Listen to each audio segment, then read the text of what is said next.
It begins with a street corner in Sarajevo, a warm morning in June 1914. A teenage boy, barely 19, stands holding a pistol. His heart pounds. Minutes earlier, the assassination plot had failed. The motorcade sped away. Their bomb missed.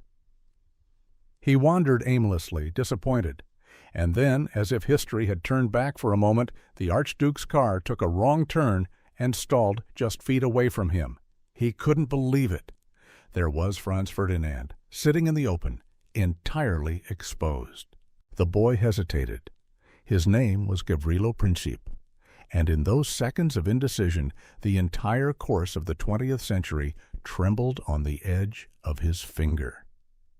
It's a strange thing to think about, how human history often turns not on grand strategies or mighty armies, but on moments like this. A pause, a breath, a decision made in seconds. Princip pulled the trigger. The bullets struck the Archduke and his wife. Within weeks, Europe was at war. The First World War had begun. But this story isn't about the war itself.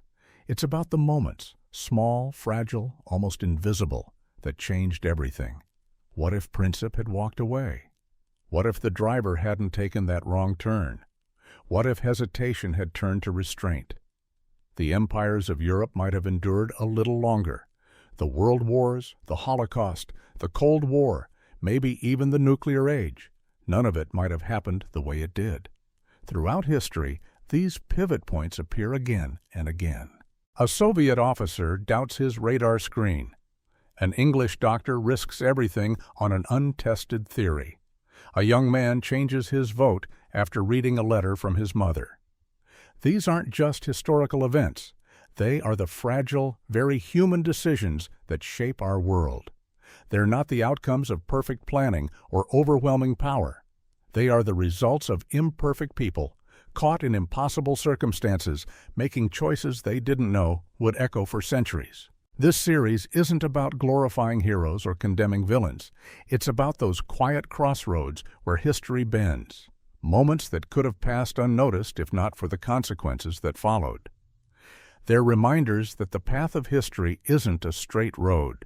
It zigzags, gets lost, takes unexpected detours, all because someone paused or didn't. We'll journey through 14 such moments. Some you may know, like the assassination in Sarajevo. Others are long overlooked, a moldy Petri dish in a cluttered lab, or a near-forgotten vote in a southern legislature. Each one changed everything. And as we move through these stories, a question lingers. What are the critical moments of our own time? Are we, too, standing unknowingly at some inflection point? Will some future generation look back at today and wonder how we didn't see it happening in real time? History isn't just made by generals or presidents. It's made by sailors, scientists, mothers, and sometimes by young men on street corners. Each with a choice, each with a moment, each reminding us how precariously the future balances on the decisions of the present.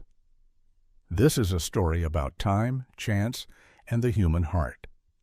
A story of 14 moments that altered human history, moments that changed everything, not through force, but through fragile, deeply human choice. The morning sun shimmered off the cobblestones of Sarajevo. It was June 28, 1914, a day already tangled in political tension, though no one knew just how far it would stretch. A motorcade weaved its way through the city streets, carrying Archduke Franz Ferdinand and his wife Sophie. The crowd was tense, curious, uncertain. Somewhere along the route, a bomb was thrown. It missed. The car sped away. The plan had failed. Or so it seemed. Among the failed conspirators was a young man named Gavrilo Princip. Thin, pale, coughing from tuberculosis, he was a picture of despair. He wandered through the city after the botched attempt, heart pounding with frustration, shame, and perhaps a touch of fear. He ended up on a quiet street near a corner cafe, alone with his thoughts, and then the impossible happened. The Archduke's driver, confused about the route, turned onto the very street where Princip stood. The car stalled right in front of him. Just a few feet away, the man he had set out to kill sat exposed and unaware. There was no crowd this time, no rush of energy, just a stunned silence and the sound of a car engine trying to restart. Princip hesitated. It wasn't a dramatic pause, just a flicker of time. But in that flicker, the fate of millions teetered. He could have turned away. He could have let the moment pass. The plot had already failed. No one would blame him. But he didn't turn away. He drew his pistol, took 2 shots, and struck both the Archduke and his wife. They died within minutes. The world shifted in that breathless moment. One teenage assassin had set the spark that would ignite a global inferno. Austria-Hungary used the assassination as a pretext to declare war on Serbia. Alliances snapped into place like magnets. Russia mobilized to defend Serbia. Germany stood by Austria-Hungary. France backed Russia. Britain entered when Germany invaded Belgium. Within weeks, Europe descended into a war of trenches, barbed wire, and chemical weapons. Over 4 years, more than 20 million lives were lost. Empires crumbled, the map of Europe was redrawn in blood and grief, and the aftershocks didn't stop there. The Treaty of Versailles, the humiliation of Germany, the seeds of resentment, they all sprouted from this single critical moment. If Princip hadn't fired, if the car hadn't stalled, what might have been? Could war have been delayed, avoided? Would the Ottoman and Austro-Hungarian Empire still stand? Would Hitler have ever risen? Would the Second World War have happened? We can't know, but we do know this. History pivoted on that one choice. A boy with a gun, a wrong turn, a few seconds of hesitation. This wasn't a grand strategy. It wasn't a declaration by powerful men in chambers of marble. It was a quiet, personal decision made in a moment of extraordinary coincidence. And it marked the beginning of a century soaked in war. The lesson isn't just about what happened. It's about how things happen, how easily the world can change when human decisions intersect with chance. It reminds us that history doesn't always announce itself with fanfare. Sometimes it whispers from a street corner, and in that whisper, the future listens. It was just after midnight on September 26, 1983. Deep in a Soviet military bunker outside Moscow, Lieutenant Colonel Stanislav Petrov sat at his post, watching the cold glow of early warning screens. His job was simple in theory, but terrifying in practice. If American missiles were detected, report it immediately. The consequences would be unimaginable. Suddenly, alarms blared. Red lights flashed. The system reported 5 American intercontinental ballistic missiles headed toward the Soviet Union. Protocol was clear. Petrov was to report the attack, triggering an immediate Soviet response. Thousands of warheads would be launched. The world would end in fire. But Petrov hesitated. The computers insisted the launch was real. Thermal signatures matched what would be expected from missile launches. The satellites confirmed it. Subordinates looked to him, urging him to act. This was not a drill, yet something didn't add up. Petrov, trained to follow orders, relied instead on his instincts. Why only 5 missiles? A first strike should be massive, designed to cripple a nation's ability to retaliate. 5 wasn't enough. It didn't make strategic sense. In that moment, Petrov made a decision few would dare to make. He chose not to report the alert as a confirmed attack. He labeled it a false alarm. Minutes passed. Nothing happened. No missiles fell. He was right. Later, it was revealed that the system had misread sunlight reflecting off clouds as missile launches.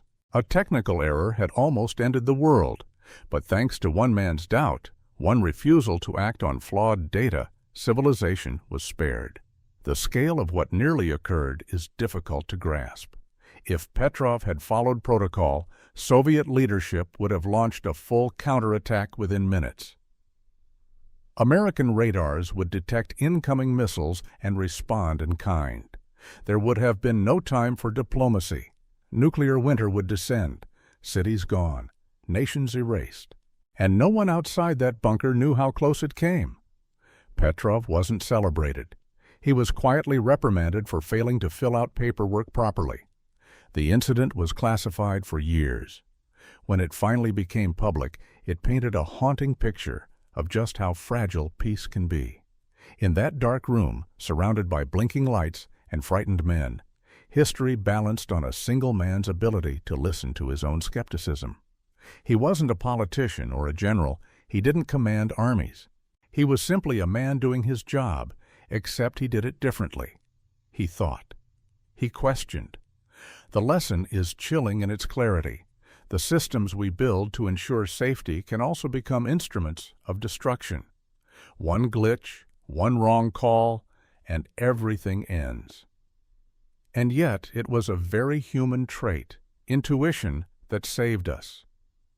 Petrov's moment is a reminder of the human factor in our most powerful systems. It's not just technology that defines our future. It's judgment. It's doubt. It's the courage to pause. He may never have considered himself a hero, but in that brief moment of hesitation, he became one of the most important figures in modern history. A man who quite literally saved the world, not by action, but by choosing not to act. In the early 1990s, the Internet existed, but it was fragmented. Universities had their own networks. Government agencies had others. There was no common system linking it all together, no easy way to share information across different computers. It was a mess of walls and protocols, a digital Tower of Babel. Then came a quiet revolution from a modest office at CERN, the European Organization for Nuclear Research. A computer scientist named Tim Berners-Lee had an idea. It wasn't flashy or backed by corporate power. It was simple. What if documents could be linked together, regardless of where they lived? What if you could click on a word and be taken to a new place, a new idea?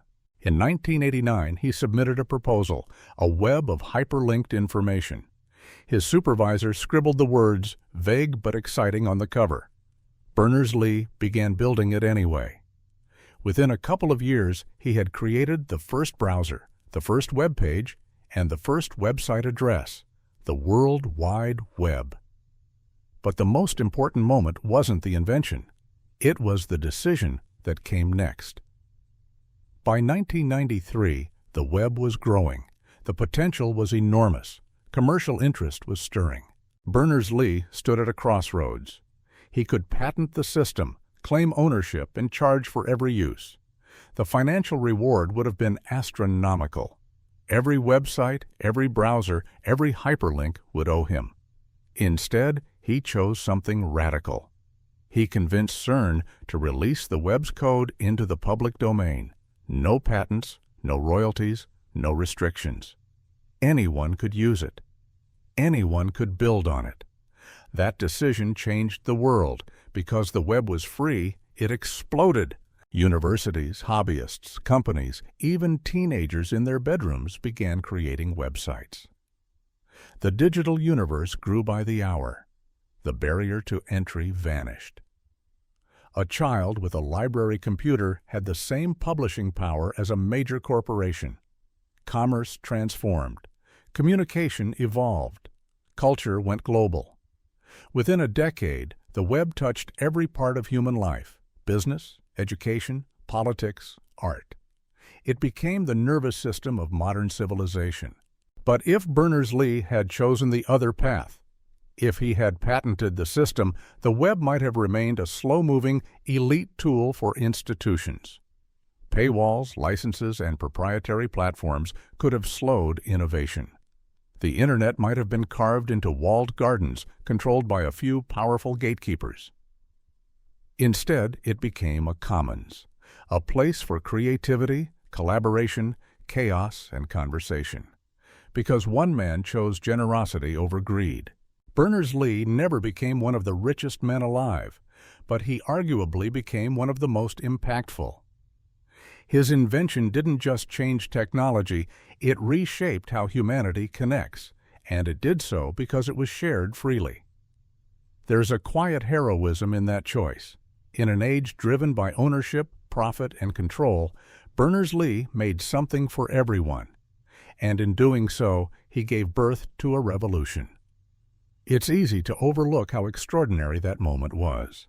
A decision made in a hallway at CERN, a few lines of code released to the world. No fanfare, no stock offering. Just trust. In people, in ideas, in the future.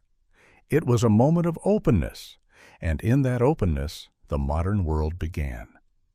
The year was 1796, and smallpox was one of the most feared diseases on Earth. It killed nearly a third of those it infected, scarred survivors for life, and swept through cities like wildfire. In an English village, a country doctor named Edward Jenner watched its devastation with growing urgency. But he also noticed something peculiar. Milkmaids, young women who worked closely with cows, seemed oddly untouched by the outbreaks. They often caught a mild illness called cowpox, which left them with blisters but little else. And afterward, they never seemed to get smallpox. Jenner had a theory. What if exposure to cowpox could protect someone from smallpox? It was bold, radical, unproven, and to test it, he would have to do something no ethics board today would ever allow. He chose an 8-year-old boy named James Phipps, the son of his gardener. Jenner scratched cowpox material into the boy's skin. The child developed a fever, a few sores, nothing more. 6 weeks later, Jenner made a fateful decision. He deliberately exposed James to smallpox. The boy didn't get sick. That moment changed the course of medicine and human history. Jenner had invented vaccination, using a weaker or related virus to train the immune system against something deadly. It was a turning point not just in science, but in survival. There was no fanfare, no institutional support. Jenner faced skepticism, criticism, even scorn, but the results spoke for themselves. Word spread. Other doctors repeated the process. Within decades, vaccination spread across Europe, then the world. Over time, smallpox retreated. And in 1980, nearly 2 centuries after Jenner's first risky experiment, the World Health Organization declared the disease eradicated. It remains the only human disease we've entirely defeated. But none of it would have happened if Jenner hadn't made that difficult choice. If he'd waited for permission that didn't exist. If he'd feared failure more than he hoped for success. By modern standards, Jenner's experiment was deeply unethical. No consent, no safety nets, no oversight. But in the context of his time, it was courageous. And the result was profound. Not just a new tool, but a new way of thinking about the body, disease, and protection. Today, vaccines are part of everyday life. From polio to measles, flu to COVID-19, they are shields forged from science. And every one of them traces back to that quiet English village, to one doctor, one child, and one daring question. What if we could stop the suffering before it starts?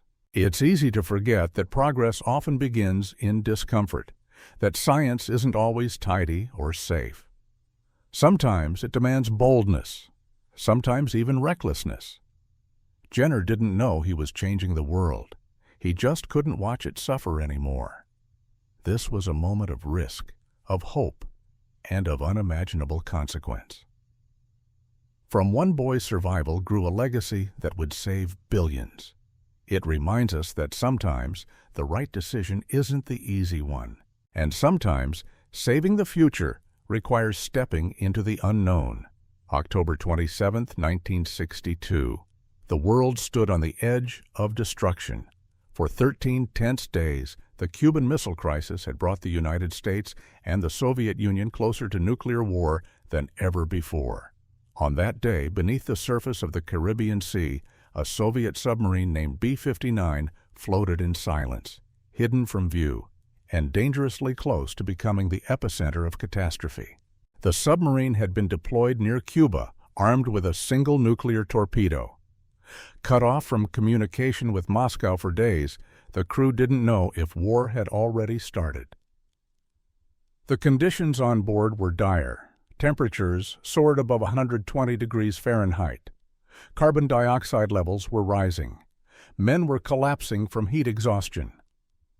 Outside, American destroyers were dropping practice depth charges, signals meant to force the submarine to surface.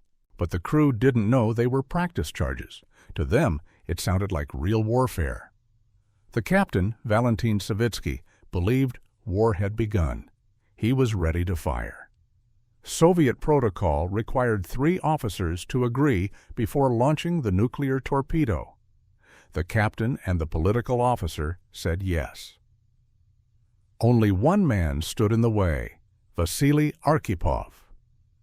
Arkhipov was not the highest-ranking officer on the sub, but he was the flotilla commander and had equal authority over the launch. He insisted they wait. He argued that they must surface and attempt to contact Moscow before making a decision that could end the world. The others argued back. Tensions rose. The crew was suffocating, dying, and in the middle of that chaos, Arkhipov said no. They surfaced. Above the waves, they learned the truth. War had not started. The world was still negotiating, still holding on. Their refusal to launch had saved millions, perhaps billions, from the nightmare of nuclear war. It's hard to overstate the weight of that moment. If the torpedo had been launched, several American warships would have been destroyed. The U.S. would have responded immediately, assuming the attack was ordered by the Soviet government. Retaliation would have followed. Within hours, the Cold War would have become a nuclear holocaust. Yet none of that happened, because one man, under unimaginable pressure, chose restraint. Archipov's name was barely known for decades. His role was kept secret. He received no parades, no medals, no global recognition in his lifetime. But historians now recognize the magnitude of his decision. He may be the single person most responsible for preventing the end of human civilization. It's a sobering thought. The fate of the world hanging not on policy, but on a submarine officer's ability to stay calm in heat and chaos. Arkhipov reminds us that heroes don't always carry flags or wear uniforms lined with medals. Sometimes they sit quietly in cramped rooms, surrounded by sweat, fear, and confusion, and choose not to press a button. This was a moment without glory, but it was full of grace, a moment where a man's judgment and his refusal to give in to panic preserved the future. In the end, nuclear war was avoided not by a treaty or a president's speech, but by a decision made in darkness, far from headlines. A moment that passed unnoticed by the world it saved. April 14, 1860. Ford's Theater in Washington, D.C. The Civil War was nearly over. The President of the United States, Abraham Lincoln, sat in his private box beside his wife, enjoying the play, Our American Cousin. Spirits were high. The country was exhausted, but hopeful. Peace, long elusive, was finally within reach. But not everyone in that theater came to celebrate. John Wilkes Booth, a famous actor-turned-assassin, slipped silently through the corridors. Lincoln's bodyguard had left his post. The president's secretary, who might have stopped Booth, was also absent. The path to the president was wide open. Booth entered the box without resistance. He raised his pistol and fired. One shot. Lincoln slumped in his chair. He died the next morning. That moment, the second the trigger was pulled, changed the trajectory of American history. Lincoln had a plan. His vision for the post-war United States was rooted in reconciliation, not revenge. He called it malice toward none, charity for all. He wanted to reunite the country with dignity, to protect the rights of newly freed slaves, to rebuild, not punish, the South. His death ended that possibility. After Lincoln, the presidency passed to Andrew Johnson, a Southern Democrat who held none of Lincoln's compassion or vision. Johnson dismantled much of Lincoln's moderate Reconstruction policies. He pardoned former Confederates. He opposed civil rights legislation. He returned land to plantation owners and blocked efforts to protect freedmen. What followed was a harsh and chaotic Reconstruction, marked by bitterness, violence, and betrayal. Black Americans, newly emancipated, faced a swift and brutal backlash. Southern legislatures passed black codes to limit their freedoms. The Ku Klux Klan emerged from the shadows. Racial terror became a political tool. If Lincoln had lived, the nation's path might have looked very different. With his political capital and moral authority, he could have steered Reconstruction toward unity and justice. His plans included limited voting rights for black men, land reforms, and gradual integration into civic life. He might have softened the hard edges of post-war policy, reducing the racial animosity that still scars America today. But we'll never know, because that future died with him in that theater, all because a bodyguard stepped away, because a secretary didn't return in time, because one man, filled with hate, seized a moment when no one stood in his way. It's tempting to see Lincoln's assassination as inevitable, but it wasn't. It hinged on a series of small human lapses. If just one thing had been different, if someone had barred the door, if the guard had stayed at his post, Lincoln might have finished what he started. This moment reminds us how fragile leadership and progress can be. A single shot, a single absence, and the course of a nation is altered. The divisions Lincoln sought to heal were instead left open, festering into wounds that still haven't closed. History often hinges not on the obvious, but on the overlooked. And in that box at Ford's Theater, what was overlooked proved to be everything. Vienna, 1907. A young man stands outside the gates of the Academy of Fine Arts. He clutches a portfolio of sketches, eyes hopeful, heart pounding. He dreams of becoming a great painter, of earning respect, of escaping the shadows of a troubled youth. The admissions committee reviews his work and rejects him. The man applies again the next year, rejected once more. His name is Adolf Hitler. At the time, no one could have imagined the consequences of that rejection. He drifted through Vienna, selling postcards to tourists, sleeping in shelters, seething with disappointment. His art career, the dream that had shaped his life, was gone. In its place, a growing bitterness. He turned to politics, fueled by resentment, poverty, and a sense of being cast aside. His failures in art became a personal narrative of betrayal. He began to speak, first in small rooms, then in crowded halls, of nationalism, of purity, of enemies within. The failed painter found an audience. By the 1930s, Hitler was in power. By the 1940s, the world was engulfed in war. Tens of millions would die. The Holocaust would stain humanity forever. All of it, arguably, rooted in a moment of rejection. A handful of professors at an art school deemed his work unworthy. It wasn't political. It wasn't ideological. They simply didn't think he could draw people well enough. One commented that he might be better suited to architecture. What if they had accepted him? If Hitler had been allowed to study painting, he might have lived a quiet, obscure life.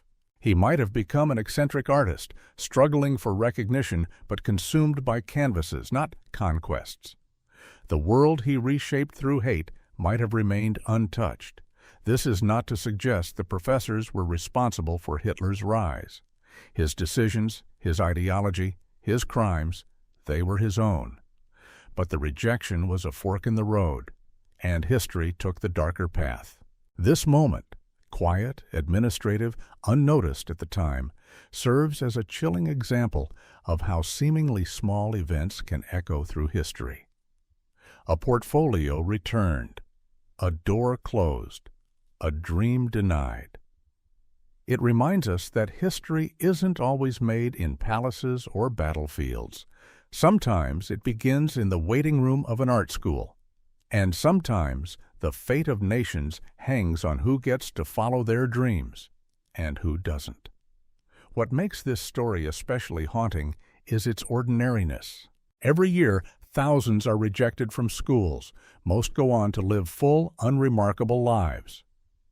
But in this case, one rejection set the stage for horror. The lesson is not that every decision must be weighed for its historical significance. We cannot know the future, but we can remember that history often grows from the margins, from the overlooked, the forgotten, the invisible moments. In 1907, a failed application seemed like nothing more than a closed chapter. But it opened another, one that would rewrite the 20th century in blood. Sometimes history doesn't knock. It waits quietly behind closed doors. August 6, 1945. The Pacific Ocean stretches endlessly beneath a pale morning sky. A lone aircraft, the Enola Gay, returns from its historic and horrifying mission. It has just dropped the first atomic bomb ever used in warfare on the city of Hiroshima. Far below, aboard the USS Boxer, a young sailor named Herbert Brownell scans the sky. He sees something in the distance, an unfamiliar aircraft moving across the horizon. He's been trained to sound the alarm if there's any sign of an enemy. For a few moments, he hesitates. The war is winding down. Japanese air power is nearly destroyed. The skies have been quiet. Still, this unknown blip in the distance stirs uncertainty. Brownell studies it. Something doesn't feel right, but it doesn't feel dangerous either. He chooses not to sound the alarm. That decision allowed the Enola Gay to return safely to base, carrying photographs, technical data, and confirmation that the bomb had worked. The world would soon learn of the new weapon, not through rumor or speculation, but through clear documentation. The nuclear age had officially begun. But what if Brownell had acted differently? If he had reported the sighting, the USS Boxer might have launched fighter planes. The Enola Gay could have been intercepted, perhaps misidentified, even shot down in the confusion. In that scenario, no one might have known for certain whether the bomb had succeeded. The images, the data, the pilot's report, all could have been lost in the Pacific. The U.S. government might have hesitated to drop a second bomb on Nagasaki. The Japanese government, uncertain about the nature of the weapon, might have delayed surrender. The message, the raw demonstration of unimaginable power, might have been blunted. Instead, the full impact of Hiroshima was delivered with precision and clarity. The photos of the mushroom cloud, the devastation, the silence that followed. It changed everything. Brownell's decision not to act, his quiet moment of restraint, ensured that history took a very specific path. The use of atomic weapons became a grim fact, not a mysterious tale. Nations began scrambling to understand and control this new force. The Cold War would soon crystallize around it. What's striking about this moment is its ordinariness. A sailor doing his job, a fleeting judgment call. Nothing heroic, nothing grand, just a quiet decision made in solitude. And yet, it helped define the beginning of the nuclear era. It reminds us that not all turning points are loud. Some pass without recognition, shaped by people who never knew they held history in their hands. Brownell likely never imagined that his hesitation helped shape the post-war world. But it did. This moment is a reminder that even in war, history is not only forged by generals and presidents. It is shaped by the watchful eyes of the unknown, by the decisions made in the background, by those who choose to act, or not, in moments no one else witnesses. In a world filled with alarms, sometimes silence echoes the loudest. 1928. London. The summer had passed, and a Scottish scientist named Alexander Fleming returned to his cluttered laboratory at St. Mary's Hospital. He was a bacteriologist used to working with cultures and microscopes, and like many scientists, he wasn't particularly tidy. On his workbench, among the forgotten petri dishes from before his vacation, something strange had happened. Mold had crept into one of the cultures, contaminating the bacterial colonies. Any other researcher might have tossed it out, just another spoiled sample. But Fleming didn't. He paused. He noticed something odd. The bacteria closest to the mold were dying, while those farther away remained untouched. Most saw contamination. He saw a clue. That moment of curiosity, the decision to look closely instead of discard, led to the discovery of penicillin. What followed was one of the most significant revolutions in medical history. Fleming identified the mold as Penicillium notatum and began studying the substance it released. It wasn't until more than a decade later, during World War II, that researchers turned his discovery into a usable drug. But by then, the age of antibiotics had begun. Infections that had once been death sentences, strep throat, pneumonia, infected wounds, became treatable. Surgeons could operate without fear of gangrene. Mothers stopped dying in childbirth. Soldiers returned home because wounds that once killed now healed. Millions of lives were saved. Then hundreds of millions. But what if Fleming hadn't looked? What if he had cleared his bench without a second glance? Maybe someone else would have made the discovery later, but later might have meant millions more dead. The timing was critical. Penicillin was ready just in time to save countless lives during the war. A delay of even a few years could have meant catastrophe. This moment wasn't dramatic. No alarms, no global spotlight. Just a man standing in a lab, examining mold. Yet it reveals something essential about human progress.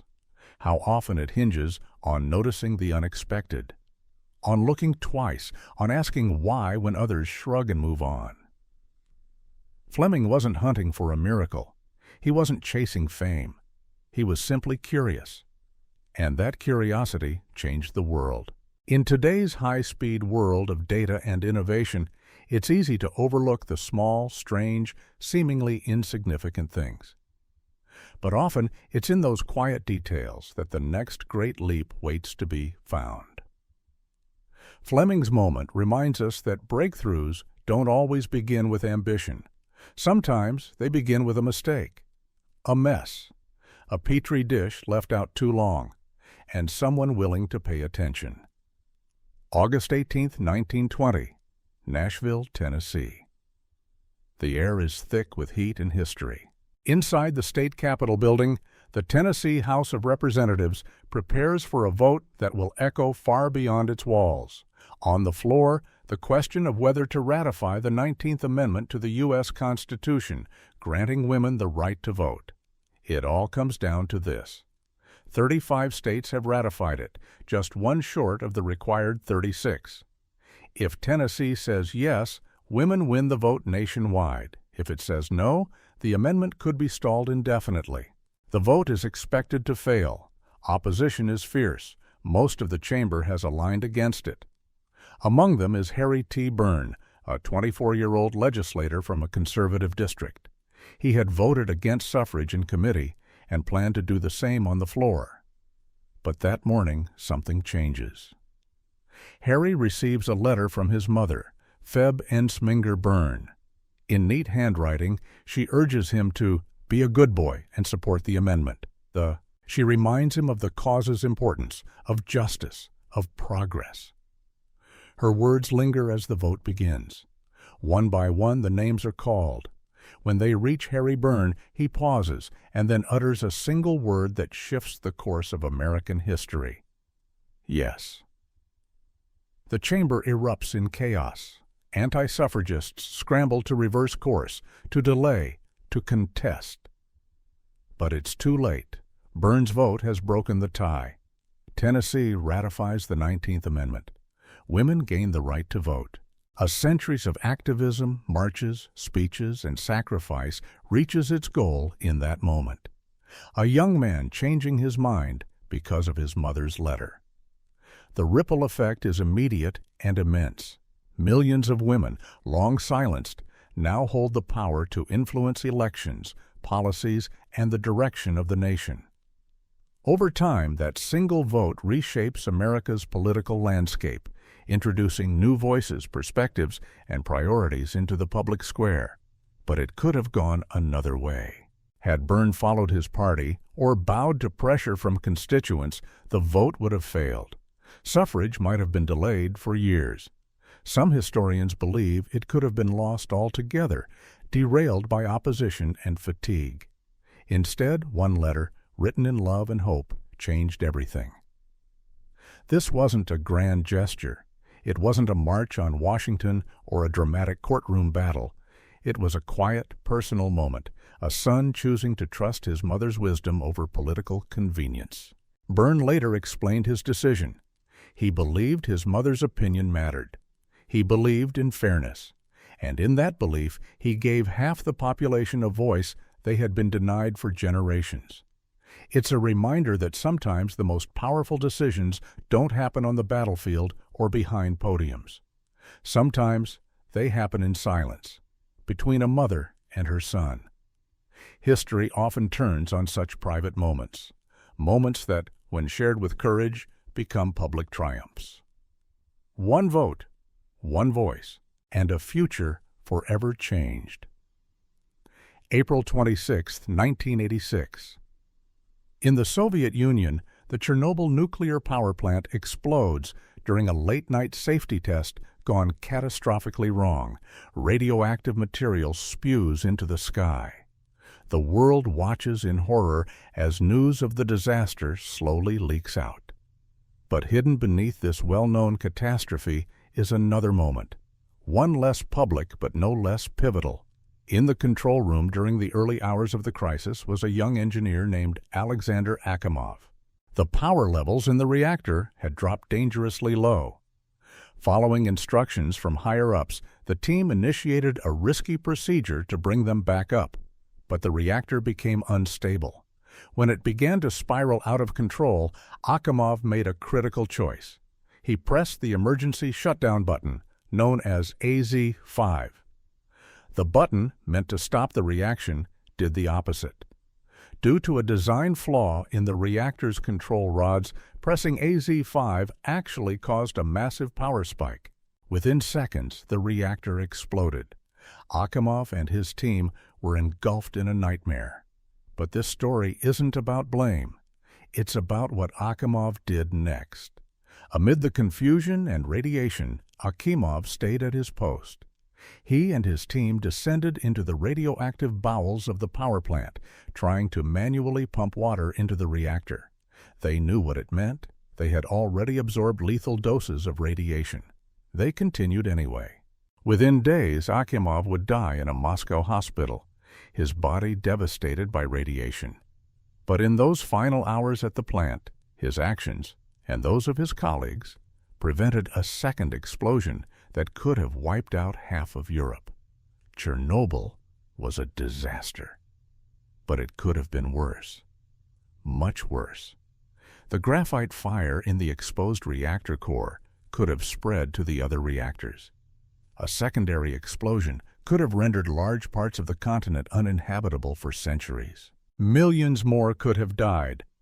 Because Akimov stayed. Because he didn't run. He wasn't a hero in the traditional sense. He didn't give speeches or wear a uniform. He was an engineer, tired, terrified, and confused. But he chose duty over fear. It's a haunting moment, one man pressing a button that was supposed to save the day, but made everything worse, and then, instead of fleeing, doing everything he could to limit the damage. Chernobyl became a symbol of hubris, secrecy, and human error. But within that story is another, a tale of quiet courage, of people who stayed behind to fix what they could, knowing they wouldn't survive. We often imagine history as shaped by success, by breakthroughs and victories.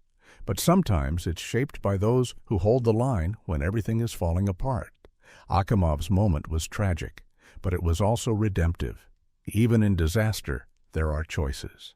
And sometimes the most powerful choice is to stay, to do your job, even when the price is everything. June 5, 1989, the morning after the massacre in Beijing's Tiananmen Square. The streets are quiet. The tanks have rolled through. The protests have been crushed. Blood stains the pavement where students once chanted for freedom.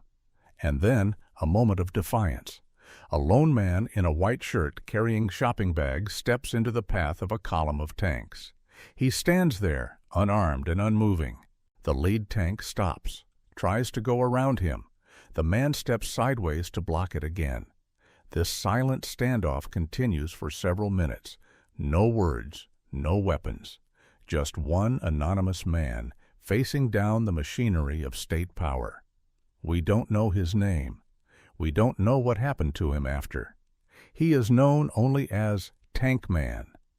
But in that brief moment, caught on camera and broadcast around the world, something extraordinary happened. Amid a sea of repression and violence, one man said, "No, not like this." He didn't dismantle a regime. He didn't spark a revolution. But his image, a solitary figure standing before a line of tanks, became a global symbol of courage, resistance, and hope. It showed the world that even in the darkest times, the human spirit can rise. What makes this moment so powerful isn't just the image, it's the uncertainty. Tankman wasn't a general or a politician. He wasn't famous. He was, by all accounts, an ordinary citizen, which makes the act even more profound. It was spontaneous, real, unscripted. What drives someone to stand alone in front of a tank? Rage? Grief? Principle? We may never know, and maybe that's the point. Tankman's anonymity allows him to represent everyone, every person who ever stood up to injustice, even when they stood alone. The Chinese government quickly tried to erase the event, censored it, denied it. But the image survived. It slipped through firewalls and propaganda, through whispers and memories. It spread across the globe like a quiet revolution of conscience. This wasn't a moment that changed laws or toppled empires. It didn't end oppression, but it changed people. It changed how we see resistance. It reminded us that power, no matter how vast, is not invincible. That sometimes the most profound protest is the simplest act of presence. Tankman's story is unfinished, his fate unknown, but maybe that's fitting. His moment wasn't about him, it was about all of us. About the line each person might one day draw, about the tanks we all must face in some form. History remembers battles, treaties, revolutions, but it also remembers silence, stillness, a man in a white shirt refusing to move. In a world often shaped by violence and fear, his moment remains a testament to quiet bravery. And sometimes that's what alters history, not by changing the world in an instant, but by reminding it what it means to be human. History doesn't always shout. Sometimes it whispers, through a delay, a hesitation, a decision made in the quiet corners of a life. We've followed 14 such moments, small, fleeting choices that shaped the trajectory of the world. A teenager in Sarajevo pulled a trigger. A Soviet officer chose not to pick up a phone. A scientist paused before throwing away a moldy petri dish. None of them could have known the enormity of what they were doing. Each believed they were acting in the moment, within the limits of their own lives. But their actions reached far beyond. These stories reveal something unsettling and strangely beautiful. How much of human history hangs not on systems or inevitabilities, but on the fragile, unpredictable nature of individual choice. On the quiet courage to wait, to speak, to act, or not. We often think of history as the work of presidents, kings, and generals. But these moments tell a different story, a more human one shaped not by power alone, but by ordinary people caught in extraordinary circumstances. The truth is, most people living through history don't realize it at the time. They're just doing their job, following their instincts, listening to a parent's advice, cleaning up a lab, voting their conscience, trying, in their own way, to do what seems right. But when we look back, decades, even centuries later, we see the weight of those actions, how they turned the tide, how they rippled outward into wars and peace treaties, movements and revolutions, technologies and rights we now take for granted. What does that mean for us? It means we too are living through moments that matter. Our choices may not make headlines. We may never know the full impact of what we decide today, but the future is always watching. History is always forming, around us, through us. A letter to a son, a decision to pause, a refusal to launch, a vote cast, a hand not raised. These are not grand gestures, but they are enough. They are the hinges on which history turns, and so we return to the question that opened this journey. What are the critical moments of our time? And will we recognize them while they're happening, or only after the world has changed? The answer lies not in predicting the future, but in being present, in being thoughtful, in choosing to act carefully, courageously, humanely when our moment comes, because it will come. It may come when we least expect it. In a hallway, in a courtroom, in a classroom, on a city street, in a quiet conversation, or maybe, like so many before us, in the silence between two breaths. When the world waits to see what we will do. History doesn't need us to be perfect. It only asks that when our moment arrives, we notice, we choose, and we remember that the future, vast and unwritten, is shaped by moments just like these.